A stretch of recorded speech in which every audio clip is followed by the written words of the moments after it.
All right, we're going to focus now on determining empirical formulas. If you remember, empirical formulas are the simplest whole number ratio of elements that are in the compound.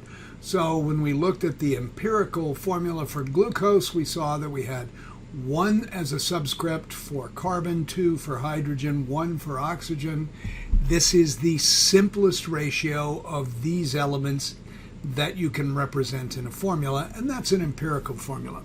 So we can go into the lab and we can do determinations of empirical formulas, actually rather simply. We can do it if we're given grams of each element that are present in a compound, and we're going to work one of those problems. We can also do it given the percent composition of each element that's present in a compound, and we just looked at percent composition. You'll need to remember that percent simply means per 100, and that's going to come in handy when we do percent composition. We could also do empirical formula determinations given combustion analysis data for a compound, and in that you simply take a substance for which you don't know the empirical formula, you combine it with oxygen in a special instrument, you combust it, and then you measure the mass of the products that you get out of that, and from that you're able to back calculate to the number of grams of each element in the compound given the number of moles and determine the formula from that. We're not going to focus on combustion analysis data. We're going to focus on the first two. So let's go ahead and start that out. Here's our first practice question. We've got a 100-gram sample of a white powder that's analyzed to found to contain 43.64 grams of phosphorus and 56.36 grams of oxygen by mass. So here's the deal. We've got phosphorus and we've got oxygen. We have some number of moles of phosphorus and some number of moles of oxygen. But in this particular case, we're not given moles of the compound, we're given grams, in this case, of phosphorus, and we're given grams of oxygen. So that's actually going to be pretty simple. We simply take our phosphorus. We've got 43.64 grams of phosphorus. We take our oxygen, and we've got 56.36 grams of oxygen. So step 1 in this process is going to be convert grams to moles. And how do you convert grams to moles?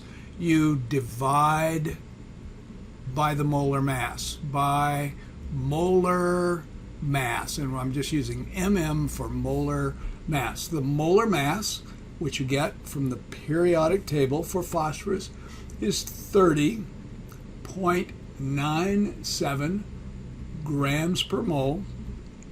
Grams are going to cancel here, and you get 1.409 moles of phosphorus. Over here, we're going to divide 56.36 grams by the molar mass of oxygen, which we also get from the periodic table. Grams cancel, we wind up with moles, and this is 3.523 moles. Okay, so we've got the number of moles, but as you can see, these are not whole numbers. We need to get them into whole numbers.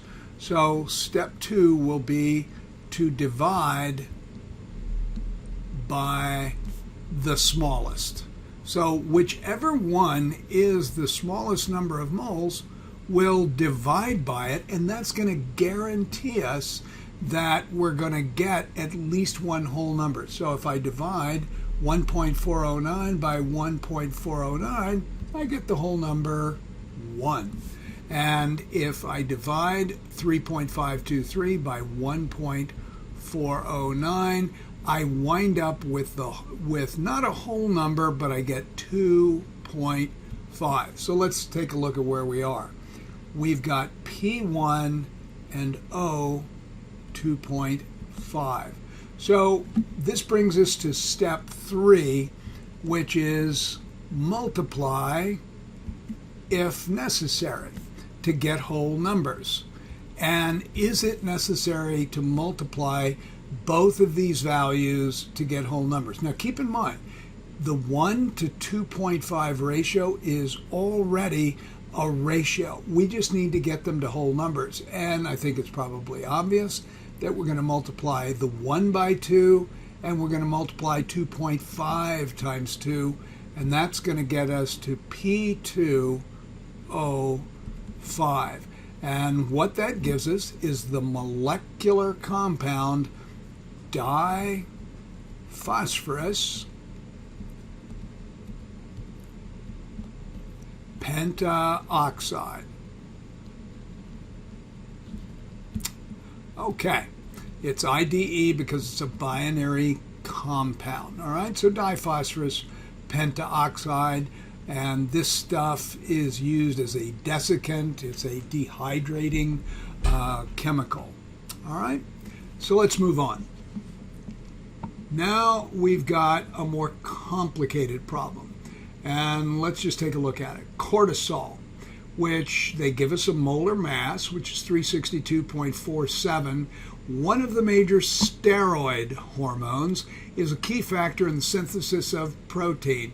Its profound effect on the reduction of inflammation explains its use in the treatment of rheumatoid arthritis, which is an inflammatory disease in joints. It's a terrible disorder.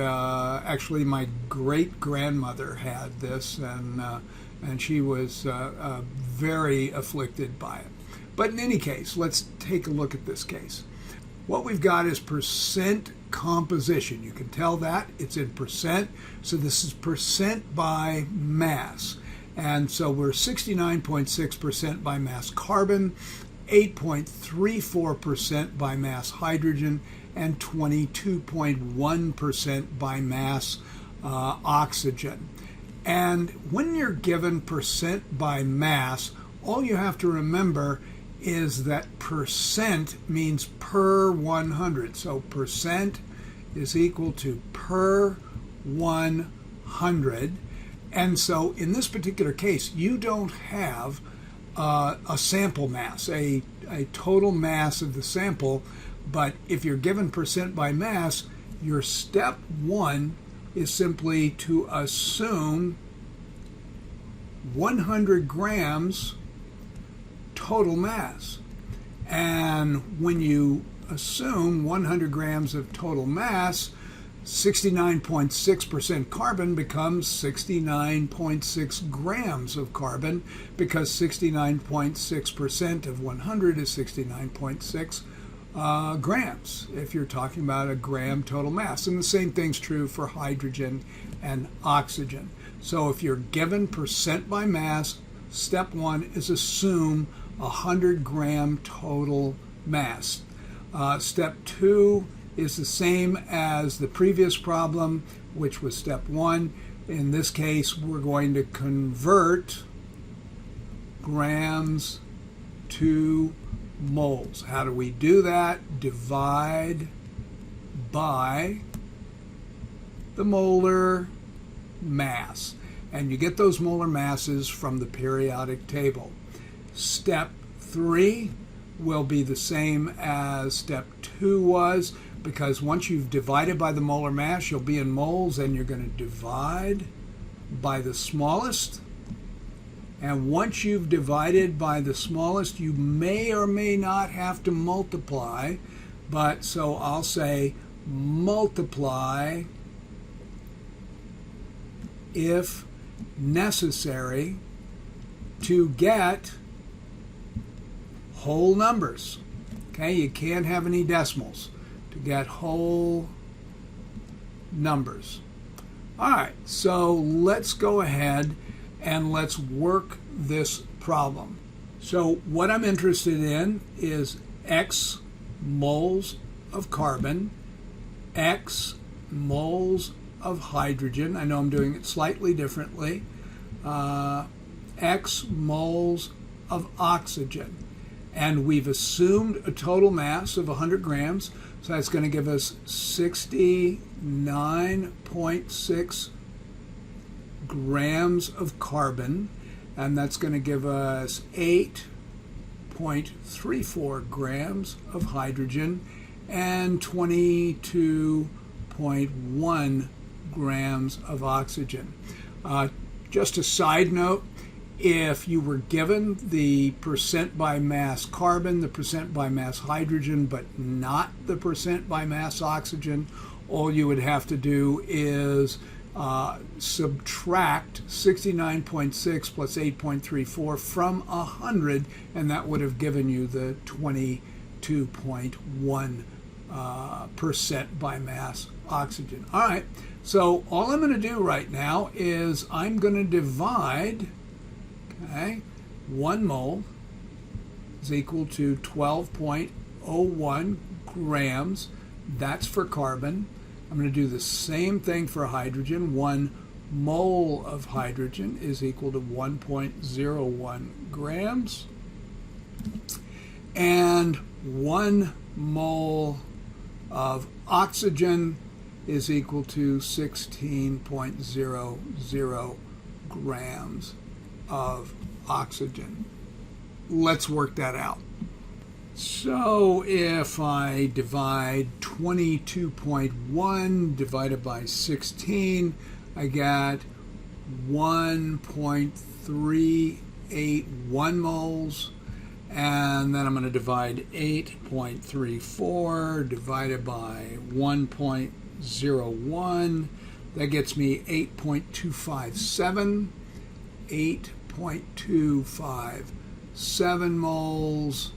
And then finally 69.6 divided by 12.01, and that gives me 5.795. So 5.795 moles for carbon.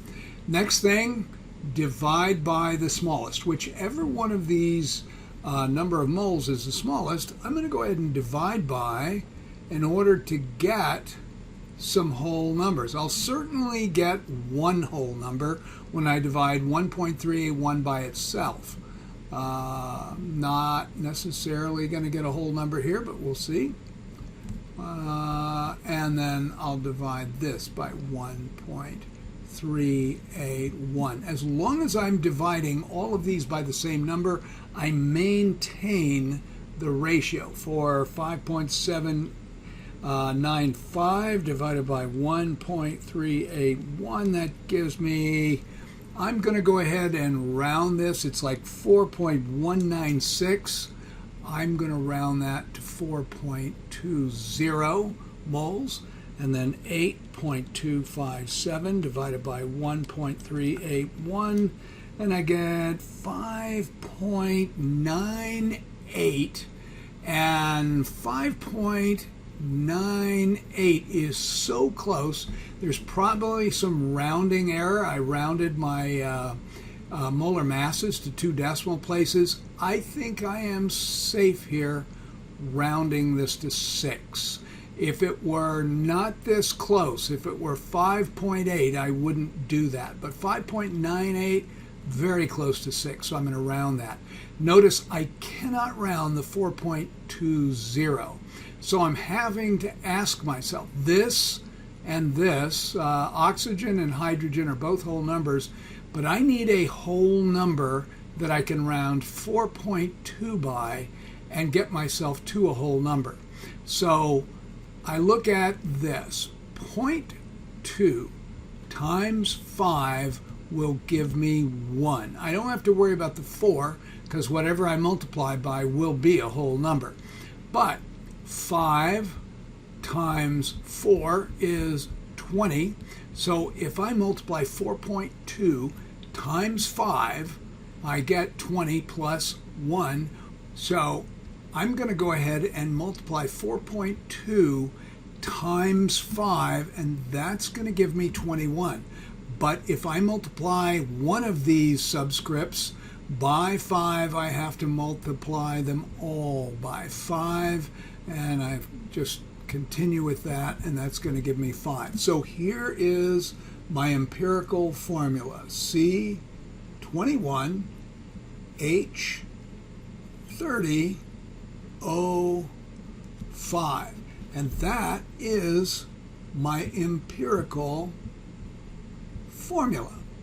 So just to review what we did, because we were given percent composition, we assumed a total mass of 100 grams. That meant that 69.6, 8.34, 22.1, they all converted simply straight to grams. I converted grams to moles by dividing by the molar mass. Then I went ahead and divided by whichever was the smallest number of moles. And I multiplied.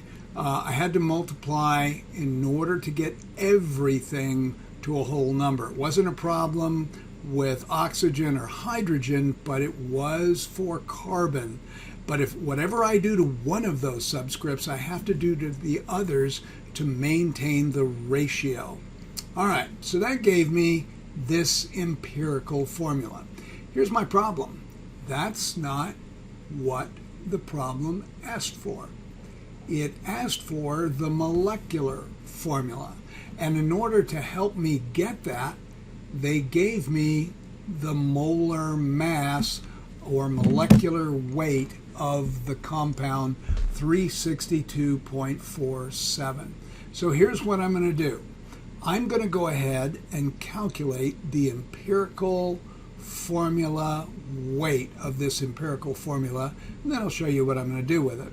I'm going to take this subscript 21, I'm going to multiply it times the mass of carbon, which is 12.01, whether I'm in moles or atoms, plus 30 times 1.01 plus 5 times 16.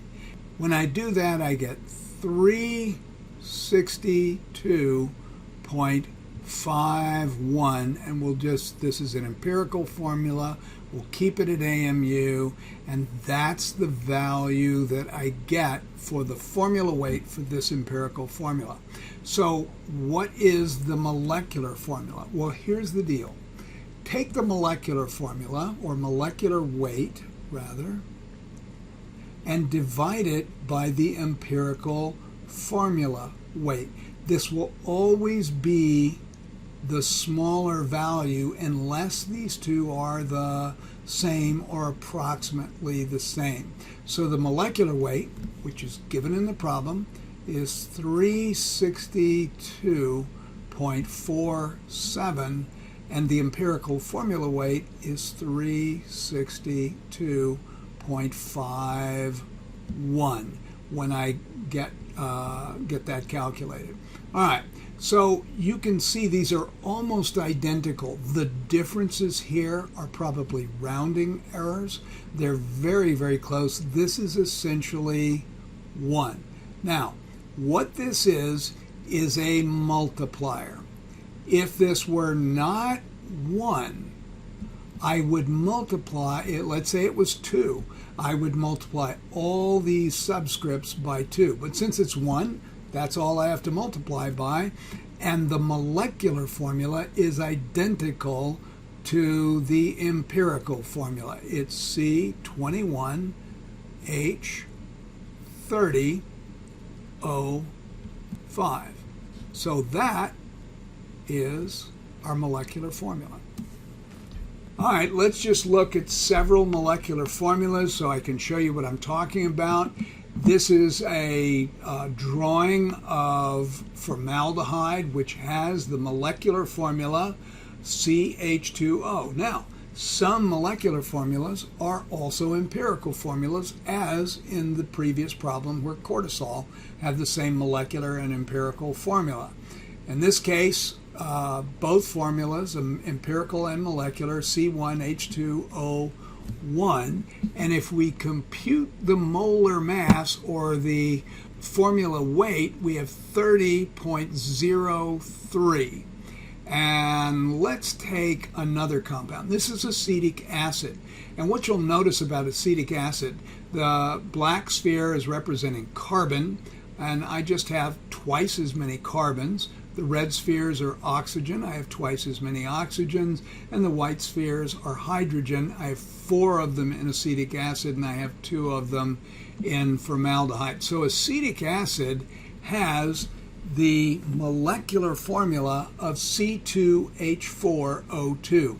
But what you want to remember is that if I divided all of these subscripts by 2, I would get the empirical formula for acetic acid, which is the same as both the molecular and empirical formula for formaldehyde. So both of these compounds have the same empirical formula. Let's say I actually was trying to find this molecular formula, and I was given the molecular weight of 60.06.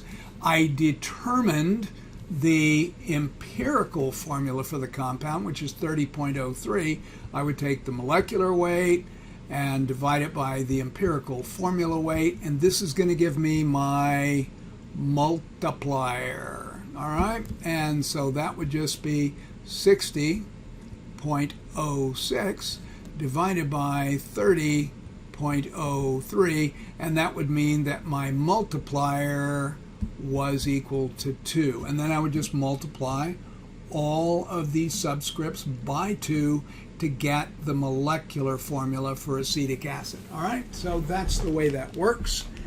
And let's take a look at some other substances. Let's take a look, for instance, at lactic acid, which has a molecular weight of 90.08, erythrose 120.10, and ribose 150.13. So the multiplier here would be 5. So here's your problem. You should stop the video and you should work this problem. Butyric acid, which is the acid that's responsible for the smell in rancid butter, it has this empirical formula, and it has a molecular weight of 88 AMU. What is the molecular formula?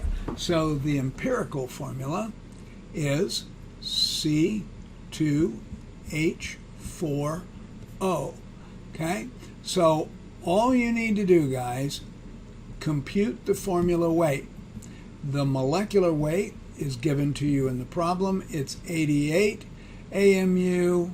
Divide by the empirical formula weight, and that will give you your multiplier. So you fill in this space, come up with a multiplier, and then simply multiply all the subscripts by that multiplier. Okay, if you've done your work, you did 2 times 12.01 plus 4 times 1.01 plus 16, and you came up with 44 AMU. So you just plop your 44 down here. Your multiplier is 2, and so here is your empirical formula, C2H4O, and you simply multiply all these subscripts. This is an underscored 1, and that gives you C4H8 and O2, and that would make D your answer. Critical thought question. If there are 2 compounds with the same empirical formula, what do all those compounds have in common? Well, here's the deal. Let's go ahead and let's pick. The easiest thing to do is just pick 2. So let's start out with something really simple. We've got CH2O. You're already familiar. We've got 2 different compounds. So this is formaldehyde. Let's use acetic acid. So we're just going to multiply everything by 2. That gives us C2H4O2. They have the same empirical formula because if I divide these by 2, I get the same empirical formula over here. Now, these are 2 different compounds. So what do they have in common? They have the same ratio of elements in the compound. Not the same number of carbons in the formula, but the same ratio of elements in the compound. All right? Let's try. They also do not have the same molecular weight. Okay? So if each sample of those two compounds has the same mass, what do both compounds have in common? So we're going to go ahead and we're going to use, just for the sake of brevity, the masses of these two compounds, which we've already described. This is 30.03 AMU. I'm going to go ahead and use that as a molar mass. I could use AMU or grams. It doesn't really matter. This is just twice as much, 60.06 grams.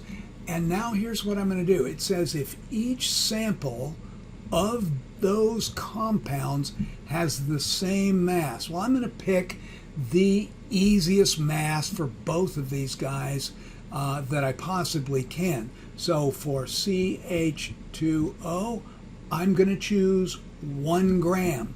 For C2H4O2, I'm going to choose 1 gram. And here's what I'm going to do. I'm going to divide by the molar mass. This is 30.03 grams per mole. And this is 60.06 grams per mole. And I'm going to figure out, I'm just going to convert grams to moles. And if I convert this to grams to moles, what I wind up with is 0.0333 moles of the compound, of this compound.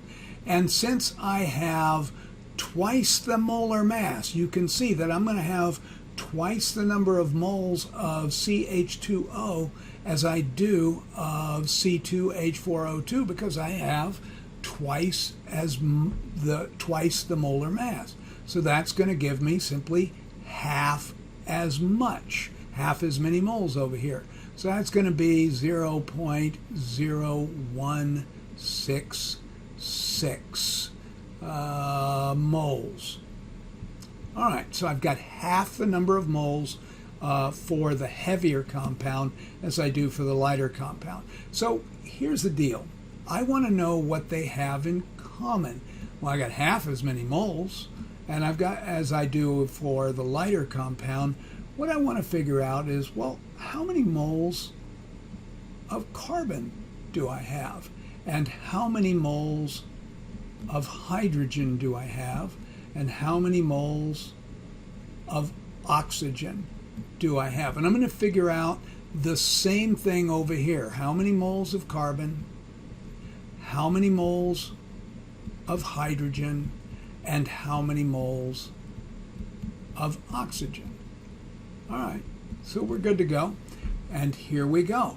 Well, I've got 0.0333 moles of the compound, and my ratio is 1 mole of C2H2O, and remember, these are both 1, so that means that for every 1 mole of the compound, I've got 1 mole of carbon. So I'm going to have the same number of moles of carbon, 0.0333. And over here for hydrogen, I've got 0.0333 moles of the compound. But in this case, for every 1 mole of the compound, I've got 2 moles of hydrogen. And so that's going to be 2 moles. And that's going to give me 0.0666 moles of hydrogen. And the same thing is going to be true for oxygen as was true for carbon, 0.0333 moles. And my ratio is 1 to 1 mole. And so I have 0.0333 3 moles of oxygen as well. Well, let's figure out for this guy. Well, I've got 0.0166 moles of the compound C2H4O2, and there's 2 moles of carbon for every 1 mole of the compound. So in this case, I have to multiply by 2. So 1 mole of the compound gives me 2 moles of carbon, which is going to give me 0.0333 moles of carbon. I think you can see where this is going. I have 0.0166 moles of the compound, and this time my ratio is 4 to 1. For every 1 mole of the compound, I have 4 moles of hydrogen, which is going to give me 0.066. I kind of ran out of space there. So it's going to give me the same number of moles of hydrogen, and so finally I have 0.0166 moles of the compound and 2 moles of oxygen. So it's a 2 moles to 1 mole of the compound, which gives me 0.03333. That's a 3 moles of oxygen. Okay, so what does this say? Well, this says if each sample of those 2 compounds has the same mass, I chose the simplest mass I could choose, which was 1 gram. These 2 compounds have 1 gram each in each sample. Because they have the same empirical formula, they have the same number of moles of each element that are in the compound if I restrict the conditions to 1 gram of each, or to the same mass of each. It would be true if this was 5 grams and this was 5 grams, this was 10 grams, this was 10 grams, as long as the masses of the 2 compounds are the same. Well, think about it.